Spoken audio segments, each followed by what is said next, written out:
नमस्कार, मैं सुकन्या सिंह आप सभी दर्शकों का अन्नदाता कार्यक्रम में स्वागत करती हूं। हमारे देश का किसान जन का पोषक है, वह श्रम का देवता है, अन्नदाता है। उसमें ही भारत की आत्मा निवास करती है। ऐसे ही किसानों की प्रगति के लिए हम खेती बाड़ी से जुड़ी हुई बहुत सी नई लाभकारी जानकारियां हर रोज सुबह लेकर आते हैं। तो चलिए कार्यक्रम शुरू करने से पहले देखते हैं क्या है आज के अन्नदाता में। बाजरा की फसलें इस समय कई अवस्थाओं पर है। इस फसल में कई बार कुछ रोगों का प्रकोप हो जाता है, जिससे फसल को अधिक नुकसान होता है। इस नुकसान से बचने के लिए जरूरी है कि किसान रोगों की समय से पहचान करके सही समय पर समाधान करें। तो बाजरा की फसल में कौन कौन से रोग लगते हैं, उनकी पहचान और नियंत्रण के लिए क्या करना है, जानेंगे आज के इस विशेष अंश में। प्रदेश में बाजरा खरीफ फसल के रूप में ली जाती है, जिसकी बुवाई जुलाई से अगस्त के पहले पखवाड़े तक की जाती है। अगर आपने सही बीज का चुनाव किया है और फसल की देखरेख सही ढंग से की है तो इस फसल से अच्छी उपज मिलती है, लेकिन कई बार इस फसल को रोगों से अधिक नुकसान होता है। वैसे तो कई रोगी किस्मों का विकास किया जा चुका है, जिनमें रोगों के आने की संभावना कम रहती है। फिर भी अगर किसी कारण रोग लगते हैं तो उसकी पहचान और सही समय पर निदान जरूरी है। सबसे पहले बात करते हैं बाजरा में लगने वाले रोगों में अर्गट रोग की। ये रोग लगने पर दाने भूरे काले रंग के हो जाते हैं, जिसमें से काले रंग का रस निकलता है। किसान भाइयों, फसल पर इस रोग के आ जाने पर समाधान करना मुश्किल होता है, इसलिए अगर आपने बुवाई के समय बीज उपचार नहीं किया है और घर का बीज बोया है तो इस रोग से बचने के लिए फूल आने के समय ही मैंकुर जब दवा की 2 ग्राम मात्रा प्रति लीटर पानी की दर से घोलकर 6 से 7 दिन के अंतर पर 2 बार छिड़काव करें। ऐसा करने से फसल पर रोगों के आने की संभावना बहुत कम हो जाती है। बाजरा की दूसरी बीमारी है कंडवा। इस रोग में रोगग्रस्त दाने बनते हैं, जो आकार में बड़े, चमकदार और गहरे हरे रंग के होते हैं। बाद में ये भूरे रंग के हो जाते हैं। अंत में इनमें काले रंग का पाउडर सा भर जाता है। खड़ी फसल में इस रोग का दवा से उपचार संभव नहीं है, इसलिए बुवाई के समय बीज उपचार जरूर करें। जिस खेत में ये रोग आता है उसमें 1 से 2 वर्ष तक बाजरा की खेती नहीं करें। अगर खड़ी फसल में इस रोग के लक्षण दिखाई दे रहे हैं तो रोगी भाग पर कोई पॉलिथीन डालकर पूरे पौधे को उखाड़ कर नष्ट कर दें। इन रोगों के अलावा बाजरा में हरित बाली रोग की भी समस्या आती है।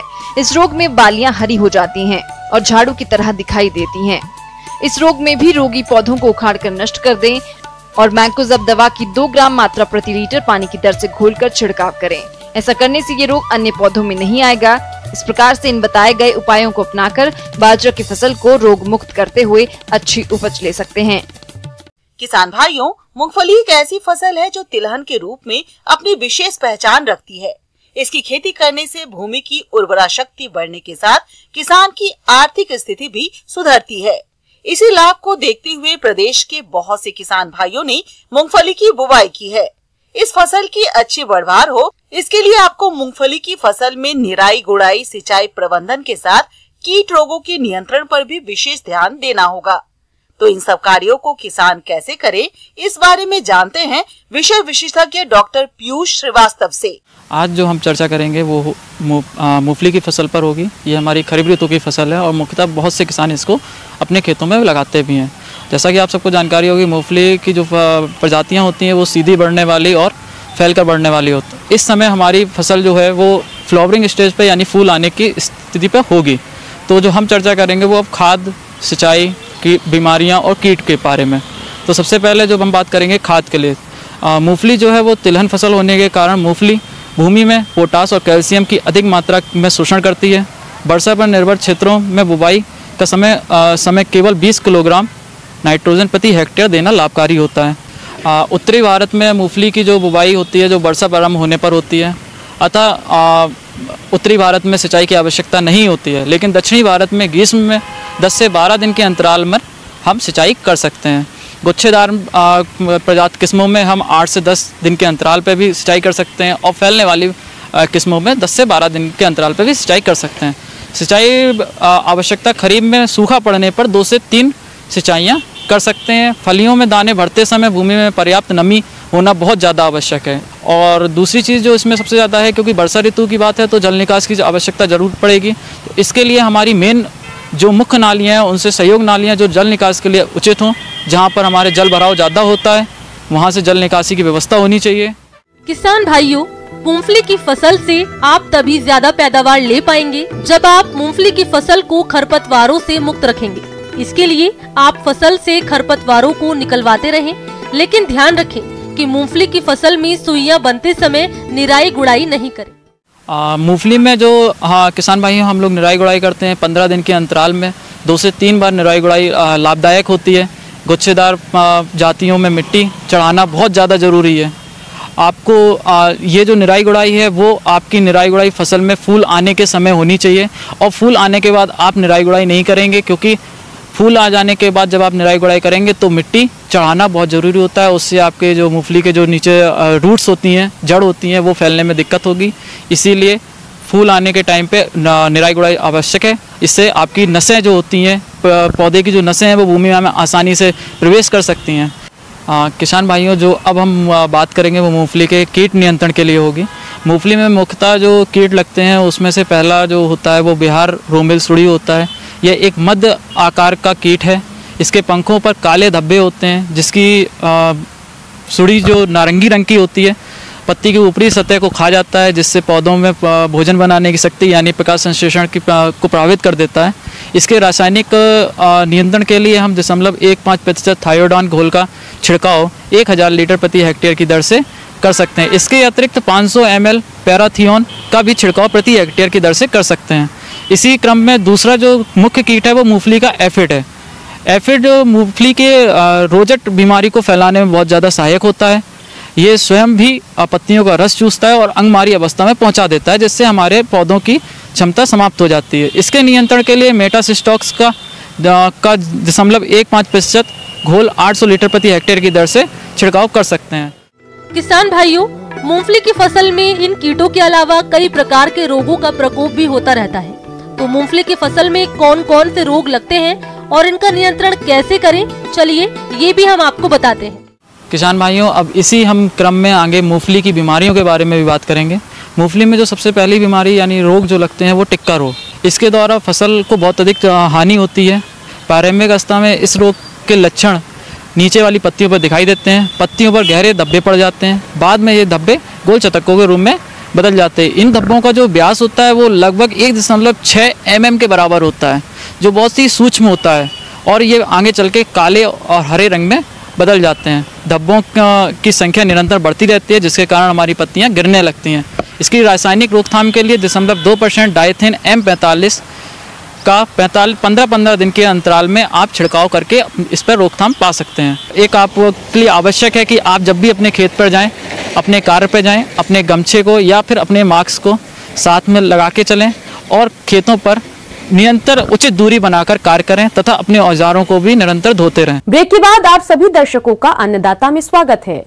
चलिए अब रुख करते हैं अगली कड़ी की ओर। प्रदेश के अधिकतर इलाकों में इस समय बरसात हो रही है। ऐसे में मुर्गी पालन से जुड़े किसानों के सामने कई परेशानियां खड़ी हो सकती हैं, क्योंकि इनकी मुर्गियों में कई घातक रोग पनपने लगते हैं, जो कि इस बिजनेस को तबाह कर सकते हैं। ऐसे में मुर्गी फार्म की सही देखरेख करके आप होने वाले नुकसान से बच सकते हैं। तो इसके लिए देखिए यह खास रिपोर्ट।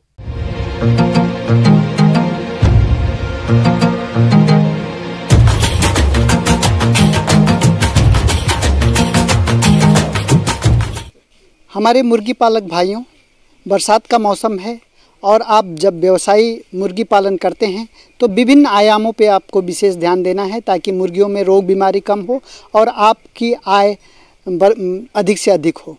तो जो मुर्गी पालन व्यावसायिक रूप से कर रहे हैं, बड़े कमर्शियल फार्म जिनके पास हैं, उनको यह ध्यान देना है कि अपने फार्म में जो बेडिंग्स हैं, मुर्गियों का बिछावन है, उस बिछावन में एक तो मुर्गियों के जो मल हैं उससे भी काफ़ी उसमें मॉइस्चर आ जाता है, नमी आ जाती है, और ये नमी आने के वजह से बहुत प्रकार के जो विषाक्त गैस हैं, अमोनिया जैसे गैस काफ़ी ज़्यादा बनते हैं। तो नमी कम करने के 2-3 उपाय हैं। एक, जो आप अपने फार्म का जो वेंटिलेशन है, हवा का आवागमन है, उसको अवरुद्ध होने से बचाएं। आपके जो मुर्गी फार्म में जो जालियां हैं उसमें मकड़े के भी काफ़ी जाल इस समय लगते हैं, उसको नियमित रूप से साफ़ करें।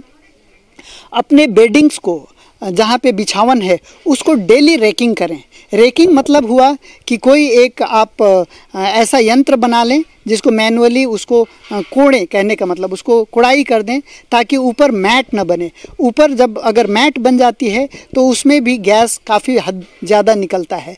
अगर ज़्यादा गीलापन हो रहा है तो वो बिछावन को बदलें, सूखे बिछावन को उस जगह पे डालें। आप हो सके तो चूना का प्रयोग करें, जो चूना आपका छिड़काव करें ताकि चूना जब आपके बिछावन में मिलेगा तो उससे भी जो गैस बनते हैं वो कम होते हैं, उसमें मॉइस्चर कंट्रोल हो जाता है। फिर आप एसएसपी का भी उसमें प्रयोग कर सकते हैं, सिंगल सुपर फॉस्फेट का। ऐसे प्रबंधन को आपको अपनाने हैं। दूसरी बात होगी कि उनके आहार प्रबंधन की। जब हमारे किसान भाई बरसात के दिनों में अधिक पुराने आहार को स्टोर करके रखे हों तो उन पे भी विशेष ध्यान दें कि किसी प्रकार के फफूंद न पैदा हों, क्योंकि फफूंद के सृजन से भी, अब फफूंद जनित खाद्य पदार्थ मुर्गियों को खिलाने से भी उनके लीवर पे सबसे ज़्यादा असर करता है, उनके पाचकता पे प्रतिकूल प्रभाव पड़ता है। तो किसान भाई जहाँ पे खाद्यान्न रखते हैं मुर्गियों के लिए वह सुरक्षित रखें और नमी से बचाएं, फफूंद जनित रोग से आप बचा सकते हैं। मुर्गी पालक भाइयों, जैसा कि अभी बरसात का मौसम चल रहा है और इस मौसम में मुर्गियों की अधिक देखरेख करने की जरूरत होती है। देखरेख के अभाव में मुर्गियां कुछ रोगों की चपेट में आ जाती हैं और हमारे मुर्गी पालक भाइयों को इन रोगों की पहचान न होने के कारण वे इनकी रोकथाम नहीं कर पाते।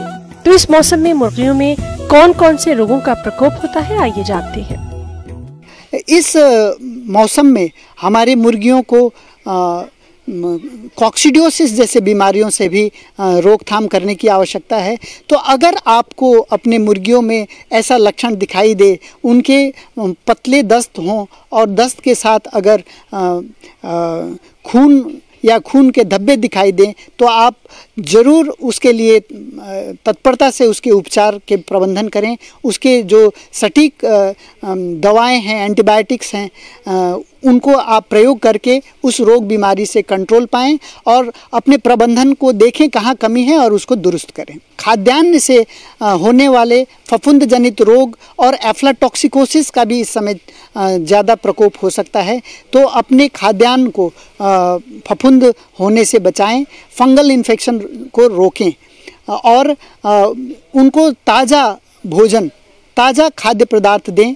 और मकई खास करके और बादाम की खल्ली का अगर प्रयोग कर रहे हों तो बरसात के दिनों में उसको आप विशेष रूप से ध्यान दें, क्योंकि ये दोनों जो आहार के जो अवयव हैं इसमें एफ्लाटॉक्सिन्स होने की ज़्यादा हो सकते हैं, तो उसको आप ज़रूर अपने ध्यान में रखेंगे। हमारे देहाती मुर्गी पालन करने वाले जो हमारे छोटे किसान हैं वो ज़रूर रूप से बरसात से पहले या बरसात के दिनों में कृमिनाशक दवाओं का ज़रूर प्रयोग करें। अगर किसान भाई अपने फार्म में चूजों का पालन कर रहे हैं तो उसमें तो विशेष रूप से ध्यान देना है कि बरसात के दिनों में जब लगातार 2-3 दिन बारिश होती है तो बाहर का तापमान काफ़ी गिर जाता है।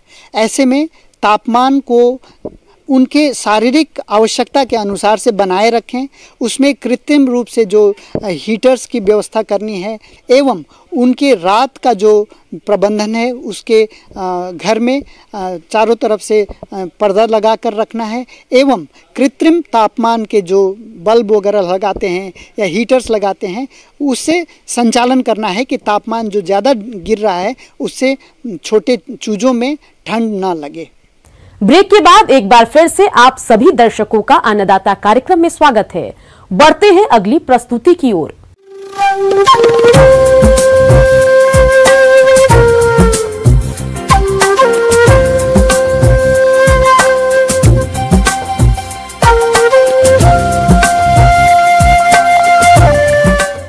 मौसम के अनुसार प्रबंधनों पर ही टिकी है आपकी खेतीबाड़ी, इसलिए मौसम पूर्वानुमान और उस पर आधारित साप्ताहिक कृषि सलाह इस प्रकार है। भारत मौसम विज्ञान विभाग नई दिल्ली तथा मौसम केंद्र भोपाल के सहयोग से इंदौर, नीमच, बुरहानपुर, झाबुआ और इनके आसपास के जिलों के किसानों को सलाह दी जाती है कि इन क्षेत्रों में आगामी 4 दिनों तक हल्के से मध्यम बादल छाए रहने की संभावना है। हल्की से मध्यम वर्षा भी हो सकती है। ऐसे में इन क्षेत्रों के किसान कोरोना के गंभीर फैलाव को देखते हुए किसानों को सलाह है कि कृषि कार्यों के दौरान भारत सरकार द्वारा दिए जा रहे निर्देशों, व्यक्तिगत स्वच्छता, मास्क का उपयोग, साबुन से उचित अंतराल पर हाथ धोना और एक दूसरे से सामाजिक दूरी बनाए रखने पर विशेष ध्यान दें। किसानों को सलाह है कि जिन क्षेत्रों में अधिक वर्षा से जल भराव की स्थिति बनी हुई है, सोयाबीन की फसल में होने वाले संभावित नुकसान को कम करने के लिए शीघ्र अतिशीघ्र जल निकासी की व्यवस्था करें। कुछ क्षेत्रों में सोयाबीन की फसल में पीला मोज़ेक वायरस जनित बीमारी का प्रकोप प्रारंभ होने की सूचना प्राप्त हुई है। इसकी रोकथाम की सलाह है कि फसल पर लक्षण दिखाई देते ही वायरस से ग्रसित पौधों को अपने खेतों से निकाल दें। आपको यह भी सलाह दी जाती है कि ऐसे खेत में सफेद मक्खी, जो कि इस वायरस को स्वस्थ पौधों में फैलाने का कार्य करती है, की नियंत्रण के लिए पहले से मिश्रित संपर्क रसायन बीटा साइफ्लोथ्रिन और इमिडाक्लोप्रिड की 350 मिलीलीटर मात्रा प्रति हेक्टेयर की दर से छिड़काव करें। इस दवा से सफेद मक्खी के साथ साथ पत्ती खाने वाले कीटों का भी एक साथ नियंत्रण हो जाएगा। कुछ क्षेत्रों में लगातार हो रही रिमझिम वर्षा की स्थिति में पत्ती खाने वाली इल्लियों द्वारा पत्तियों के साथ साथ फलियों को भी नुकसान पहुंचाया जा रहा है, जिससे अफलन जैसी समस्या होने की संभावना है। अतः कृषकों को सलाह है कि पत्तियां खाने वाली इल्लियों के नियंत्रण हेतु संपर्क कीटनाशक इंडोक्साकार्ब की 300 मिलीलीटर मात्रा प्रति हेक्टेयर की दर से छिड़काव करें। सोयाबीन की फसल को नुकसान करने वाले गैडल बिटल चने की इल्ली के नियंत्रण हेतु अनुशंसित कीटनाशकों का फसल पर छिड़काव करते रहें। खरीफ प्याज, बैंगन, टमाटर, मिर्च की नर्सरी लगाएं। खेत में बतर आने के बाद पौधों की रोपाई करें। पशुओं को साफ एवं ताज़ा पानी दिन में 2 बार दें। साथ ही साथ हरा चारा भी दें। बाहरी परजीवियों से बचाव के लिए ब्यूटॉक्स का प्रयोग करें। पशुशाला की नियमित सफाई करते रहें। 1 लीटर पानी में 5 मिलीलीटर फिनाइल मिलाकर फर्श की सफाई करें। मुर्गियों में रानीखेत बीमारी के नियंत्रण के लिए टीका लगवाएं। चूजों को 7 दिन की अवस्था पर टीकाकरण करवाएं। मुर्गे और मुर्गियों को मिनरल मिक्सचर तथा साफ एवं ताजा पानी जरूर दें।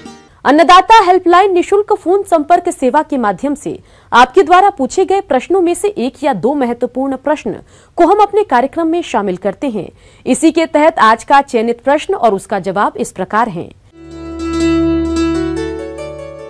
आज की निशुल्क अन्नदाता हेल्पलाइन में जिस प्रश्न को कार्यक्रम में शामिल किया गया है, उसे पूछा है गांव जोरा, जिला ग्वालियर के किसान नीरज यादव ने। आप दुधारू पशुओं में अफारा की समस्या के समाधान के बारे में जानकारी चाहते हैं, तो नीरज यादव जी, इस बारे में जानकारी के लिए देखिए कार्यक्रम की ये प्रस्तुति। किसान भाई, जैसा कि आप जानते हैं कि अफरा रोग जो पशु में गैस पेट में भरने की वजह से होता है, और इसके जो हम आप लक्षण की बात कर लें तो लक्षण जहाँ तक आप देखते हैं कि पशु के पेट में गैस भर जाती है, पूरा ढोल के आकार का उसका पेट हो जाता है, तथा इस पशु के बाईं कोख पर आप थपथपाते हैं तो ढप ढप की ढोलक सी आवाज़ आती है। इसके अतिरिक्त किसान भाई, जैसे जैसे रोग की तीव्रता बढ़ती है वैसे वैसे उसकी आंखें बाहर निकल आती हैं, पशु जमीन पर गिर पड़ता है और तेज से सांसें लेता है तथा मृत्यु की प्रतीक्षा करता है। किसान भाइयों, ऐसा सिर्फ इसलिए होता है क्योंकि ये गैस अपने पेट से रिमूव नहीं कर पाता है। आफरा की समस्या अधिक दुग्ध उत्पादन करने वाले पशुओं में ज्यादा देखी जाती है, जिसे आम भाषा में अपच भी कहते हैं। यह समस्या अधिक मात्रा में हरा चारा, दूषित चारा या अधिक मात्रा में अनाज खा लेने से होती है। इस तरह की समस्या अगर आपके पशु में आए तो देर न करें, तुरंत घरेलू उपाय अपनाने के साथ साथ उचित उपचार की व्यवस्था करें। ऐसी दशा में किसान भाइयों, जहाँ तक इसके जो बचाव की बात कर लें पहले, तो बचाव के लिए ज़रूरी है कि जो भी हम किसान भाइयों आहार देते हैं उसमें हमें ध्यान देने की ज़रूरत है। किसान भाइयों, यदि हम हरे चारे की मात्रा ज़्यादा इसके आहार में शामिल करते हैं तो आप देखते हैं कि गोबर पतला हो जाता है। इस समय जो बरसात के समय ज़्यादा हरी घासें उपलब्ध रहती हैं, इनको हम ज़्यादा मात्रा में देते हैं तो गोबर जो है उसका पतला हो जाता है, और ये कंडीशन अगर महीने 15 दिन बनी रहती है तो अफरा होने के चांसेस बढ़ जाते हैं। किसान भाई, यहाँ पर इतना आपको अवश्य बताना है कि जो भी आप हरा चारा दे रहे हैं उसमें लगभग 2/3 आप हरा चारा और 1/3 आप उसमें सूखा चारा, या बहुत ज़्यादा अगर उस हरे चारे में पानी है तो आधी आधी मात्रा में हरे चारे और सूखे चारे को मिला कर दें, जिससे उसका गोबर टाइट बना रहेगा और उसके पेट में किसी तरह की गैस का समावेश नहीं हो पाएगा। अब बात करते हैं रोगग्रसित पशु के घरेलू उपचार की। तो पहले पशु के फूले हुए पेट पर तेल, गर्म पानी या गर्म कपड़े से मसाज करें।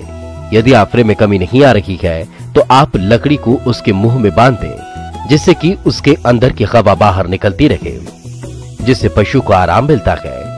यदि फिर भी पशु को आराम न मिल पा रहा हो तो सरसों का तेल और तारपीन का तेल मिलाकर पिलाने से भी पशुओं को कुछ आराम मिलता है। इसके अलावा पशुओं को 5 से 10 ग्राम हींग भी खिला सकते हैं। इन सभी उपायों से भी आराम न मिल रहा हो तो पशु चिकित्सक से उपचार कराएं। किसान भाइयों, जरूरी यह है कि हम इलाज की अपेक्षा बचाव पर ज़्यादा ध्यान दें। इसलिए आपसे पुनः एक चीज़ बताना चाहेंगे कि आप हरे चारे में हमेशा सूखे चारे को मिला करके अवश्य पशु को खिलाएं, जिससे उसके पेट में किसी तरह की गैस इत्यादि नहीं बनने पाएगी। यदि उसके पेट में कब्ज बनती है या कुछ अन्य कारण बनते हैं तो निश्चित रूप से आपको अपने पशु चिकित्सक से तुरंत सलाह ले लेनी। आइए अब एक नजर डालते हैं राज्य के कुछ चुनी हुई मंडियों के प्रमुख फसलों के बाजार भाव पर।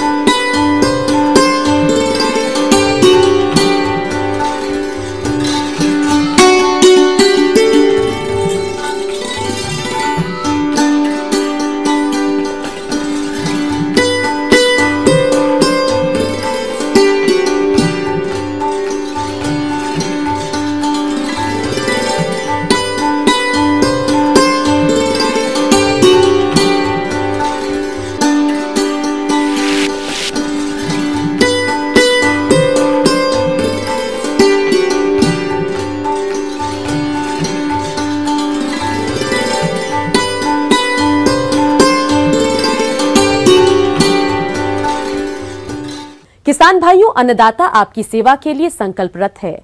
कृषि संबंधित समस्या और सुझावों के लिए आप हमें इस पते पर संपर्क कर सकते हैं। प्रोड्यूसर अन्नदाता, news 18 Madhya Pradesh, Chhattisgarh, Ramoji film city, Hyderabad 501512।